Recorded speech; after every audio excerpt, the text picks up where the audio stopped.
let's get to TGL. I'm so quick excited. show of hands. Hammer. Who's seen it this week? Did everybody tune in? Josh, sure. Okay, this is All right. hilarious. So, we were supposed to shoot the day before. Conflict, no big deal.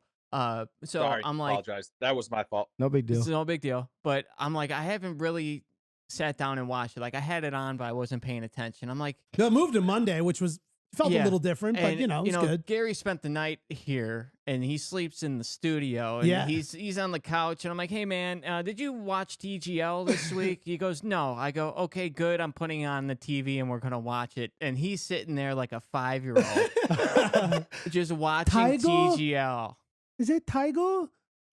Josh is like, how do you stay warm? It's pretty cold up here. I'm like, well, I put the lights all on me and they direct towards me, but like I turn them off after 4 hours. They radiate heat, but the one exploded. I cleaned most of it up, so you should be okay, Josh. Wait, what So exploded? there's two. I'm just kidding. There's two things. I One, don't know. have you not heard of a blanket? Like, No, I brought my Dan has Snuggie. blankets. And two, there's a bed in the other room. Like, why are you sleeping on the couch without a blanket and no sleeves Well, when you could be in the bed? that room is really cold. This room, I don't know if I'm allowed. So in. TGL week 4. Rich, Thank I God. want to know your takeaway. I felt like, we've been waiting for some momentum for the first 3 weeks, kind of wondering how this thing's going to play out. Rich, I just got to know, where did you land after this week 4 performance, if you will? Oh, I was so excited watching this Yeah. week.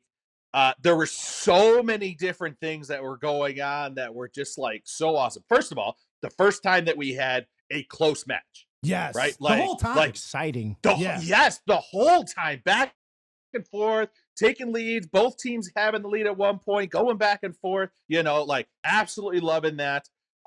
Kim, holy cow. God. I was getting so pumped. He would hit those shots Kim like, yeah, let's go. Was made for this. This is why he was put on this planet. So good. TGL. Dude, he took it up that next notch. Like, Yes. the entire energy every Yep. time a shot was hit, whether he was doing the shot, whether it was one of his teammates doing the shot, just absolutely getting driving. on the ground. And Yeah. oh, Reading laying the on the green, ground. laying down, Yes. like I love that that- because, like, when I was a kid, that's how much you put in, and like then you get older, and then you have a younger everything guy. hurts. Yeah, and then You're you just like, have that "Ugh." younger guy, and you're like, love. Oh God, I gotta really stop. Woo.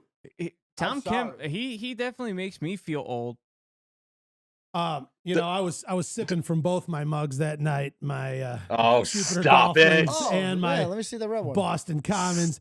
Stop I it. can't, Gary. It's way over here Oh, you knew I was gonna say that shit so fast. because it's way over here. I won't. So it's hard. So am I. So am I.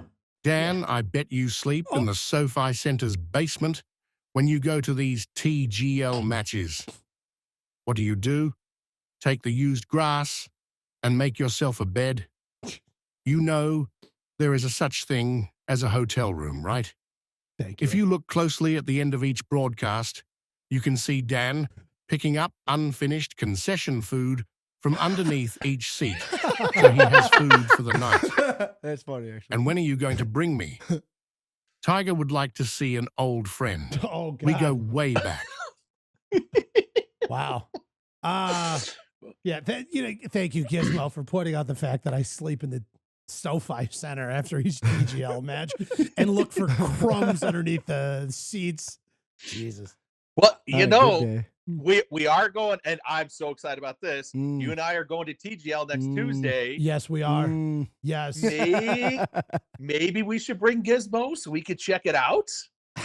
It's high risk, but we could put in an application, see if we can get him a media pass. Richard, I had a You dream know. that Dan goes, hey, do you want to go to TGL? And I go, yeah. He goes, oh, cool, because like Rich, Joe, and Josh can go. And I go, fuck it, I don't want to go. And then he kicked me off the podcast. I was like, but I don't want to be off the podcast.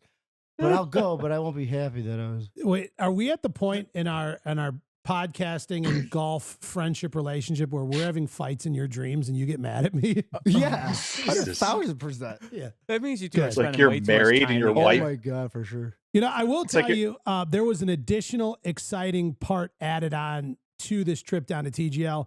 I got a little email, the day before I was flying out, and it was an invitation to stick around for an extra day. Nice. And film some content inside the SoFi Center. And they said, and if by chance you're a golfer, you're welcome to bring your clubs and hit some balls in the SoFi Center. Play the biggest simulator in the world. I want to tell you, opportunity of a lifetime. I was so geeked and so excited for this because every time I've been there, that's all I can. I'm just drooling. I'm like, oh, nice. I'm like, just let me hit one. Just give me one chance, one time. And I felt it important because I was like, you know what? I'm going to bring my clubs because I don't want to show up down there and pick up someone else's, 7-iron and it doesn't feel right and I shank one sideways and take out a screen. Or I don't want to hit someone else's driver that I'm not super duper comfortable with. And, I want to put on my best performance. And it was funny because the evening before I was flying out, I was kind of going through my things. I was like, man, where's my driver? Can't. What do you mean? Why wasn't your driver not in your bag? I forgot. Gary's got a couple clubs that are not fully functional. He's only got like 7 in his bag, right? He's got a few more. I walked up to Dan. I'm like, do you trust me? And he's like, I try not to. I'm like, could I use your driver? Yeah, and it was like days before, and I like kind of forgot about it. And I was like, I let Gary take it to COG like 5 days ago. So he texted me at like 10, then 10:30, then 11. Well, I started texting you around 8. Oh, yeah. PM. And then like 8:30. 8 o'clock the night before? Yeah. Now, mind you, I'm on a like a 5:15 a.m. flight or something like that. Or no. It was a 7 a.m. flight, so I had to be at the airport, by like 6 to check bags, but I was parking there, so I wanted to be there like 5:30 so I get on the train. So I'm leaving the house at like 4:30 or about an hour from the airport, and I was texting Gary to get my driver. Nothing back.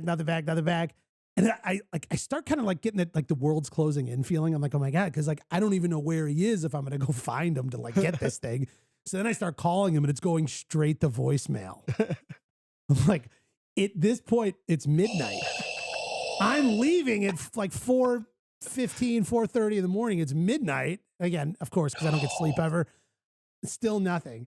And so I send this like Hail Mary text. I was like, Gary, if there's any chance you see this, my flight is at this time.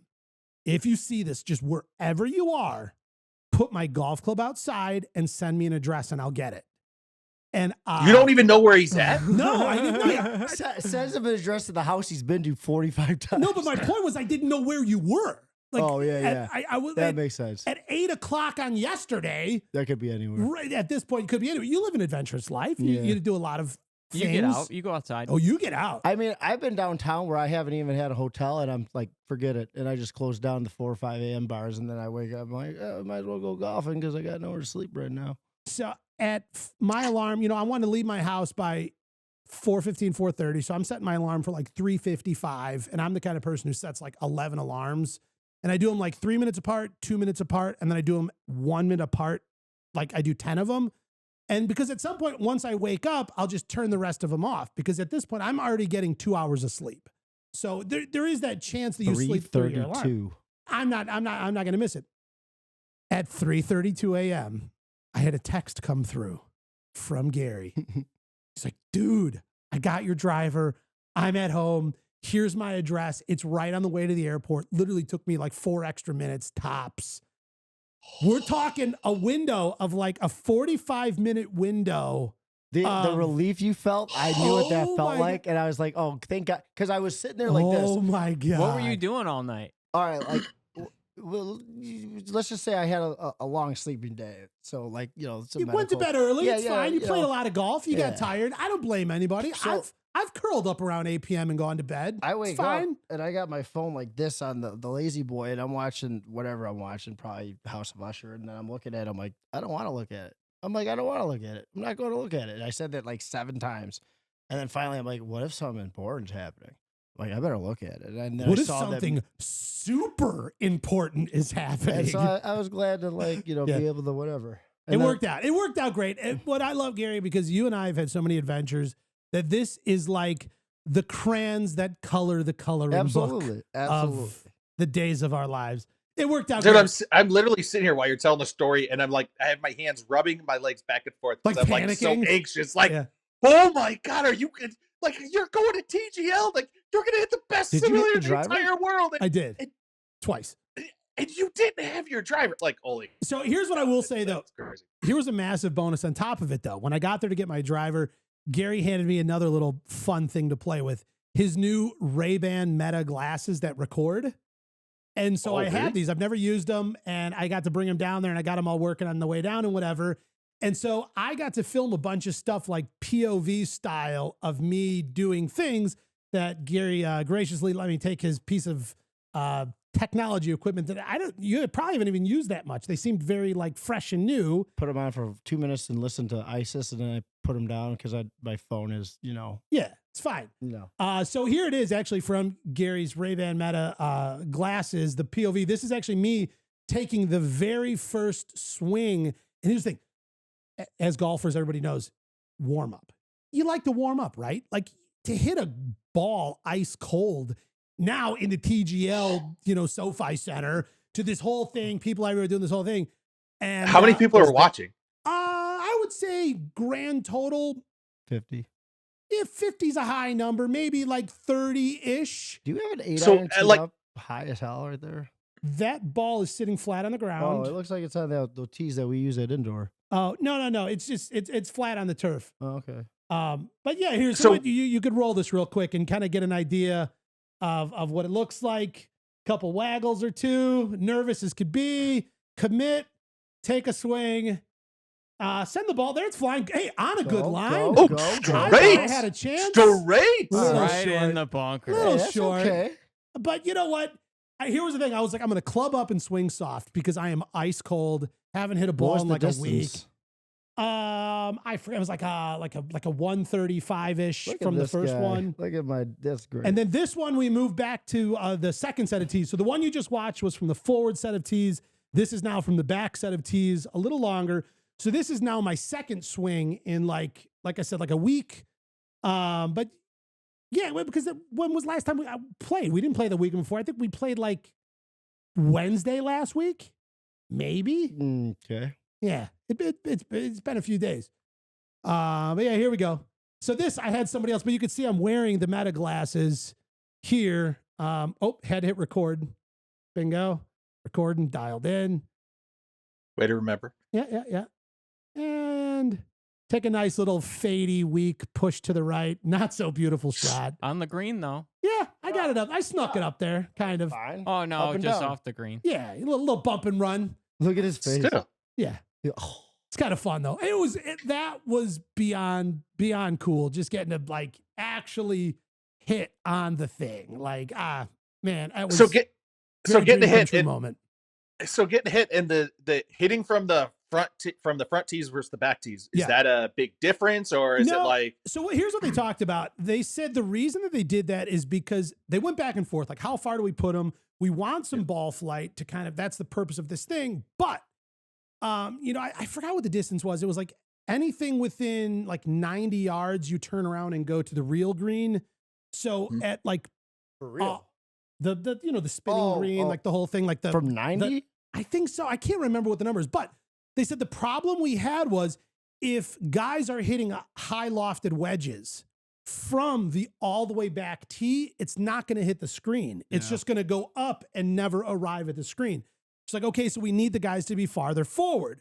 Like, but it doesn't look as interesting when they're hitting big clubs, hitting driver and all that stuff. We want the ball to fly farther.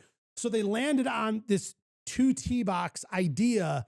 So that way, when you're hitting those higher lofted shots, it's still going to hit screen instead of just going like up into the ceiling and whatever else. Let me could just happen. say, knowing Dan, like Dan could hit 80 golf balls within the last 5 minutes of a rain shutting down when the lights are about to go off, and it, poof, poof, Fact. poof, poof. pace So, of play? him like up there having to wait for people to hit and like trying to be polite and not. Oh, like, like Dan you- could have hit like you are 45 so balls. on point right now. You are so on point, Always hammer. dude. Because for real, like there was like there was like 7 different like various like content creators invited to this thing to come play in here kind of privately. That's pretty cool. Only 7 and you're one of them. Yeah. And it was like, all right, so if anybody, you guys brought some clubs, yeah, if you want, feel free to go over and hit a few balls. And so, of course, no, you know, like me, I'm like, I brought clubs, I want to go first, but I'm not. I'm like, oh no, yeah, you could go or whatever. Yeah, I'll go fifth or whatever. And then like this one dude's like kind of taking a while to like whatever, and they're talking, and I'm like, I'm going. I'll just go while you're like, just nobody's hitting, and we have this chance to hit. And yeah, like I was like panicking. I'm like, how did you do after hitting only 15 balls? And then how long did you stay there after, or did you leave? And when you left, did you go to the range or play golf? So we were there for a grand total of 2 hours. Okay. The time for hitting into the screen was maybe like 30 minutes. Of that 2 hours was our time to hit into the screen. So you got, okay. But each person was kind of filming. So like, it wasn't just like boom, boom, boom. It was like, let me set up, here, blah, blah, blah. yeah. And like most people there alone was like, hey, could you film for me? And then could you film for me? And then whatever. And the whole time I'm just like, well, how about this? Cool. Like maybe set up your camera over there so I can hit like 45 times really quick. I don't know. I'm not trying to be rude. I just don't want to waste the opportunity of a lifetime. Just like in sales, the answer is always no unless you ask. So, yeah. And that's probably what I should have went with. But either way, I was trying to be kind. I was trying to be nice. I don't want to like never get invited back. And they did mention I could probably get a chance to do this again. So again, I feel like I played the cards right. Then you should calm down. You should ask to get the whole pod up there and start swinging. You know what? The guys from let's test it out with just next week, and then we'll maybe work up to that. Then we'll know if the whole pod can go. Then we'll we'll know.